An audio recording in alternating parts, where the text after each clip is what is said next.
au cœur de l'histoire. Retour aux origines.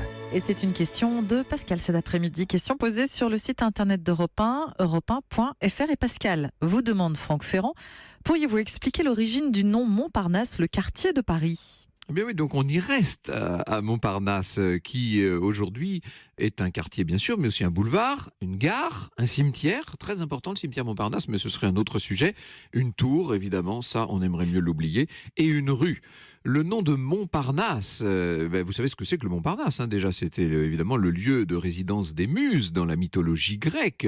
Ce Montparnasse, c'est le lieu de tous les arts et de toutes les grâces, bien entendu, et c'est le nom que des étudiants au XVIe, XVIIe siècle avaient donné tout à fait par dérision, hein, pour rire.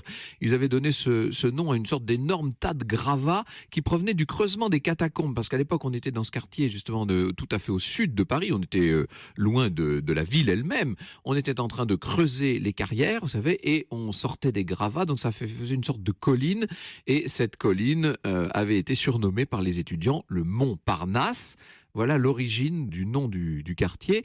Il venait d'ailleurs, on dit réciter des poèmes. Ça c'est ce qu'on dit dans les livres, dans les manuels scolaires. Je vous laisse deviner ce que pouvaient faire les étudiants au Montparnasse au XVIIe et au XVIIIe siècle. La rue du Montparnasse ne voit le jour qu'en 1773. C'est encore une sorte de terrain vague à l'époque, bien entendu, qui va subir d'énormes transformations. Et à partir du moment où le chemin de fer s'installe, avec la toute première gare Montparnasse, qui est une gare intermédiaire à l'époque, hein, qui n'est construite qu'en 1840. À partir de là, on va voir arriver des gens, comme toujours autour des gares, hein, qui n'ont pas trop de moyens, bien sûr. On a là des ruelles, des impasses qui sont pour certaines un peu sordides, mais vont s'y installer des artistes, des poètes, des écrivains qui cherchent des ateliers, qui cherchent des logements à bas prix.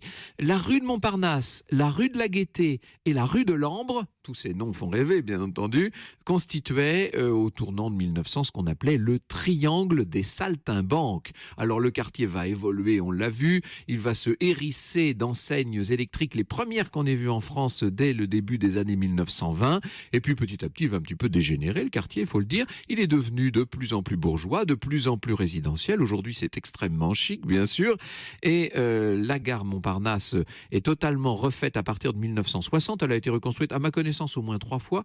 La dernière, c'était en 1987. Et puis, entre-temps, en 73, on a donc vu surgir de terre cette haute tour Montparnasse.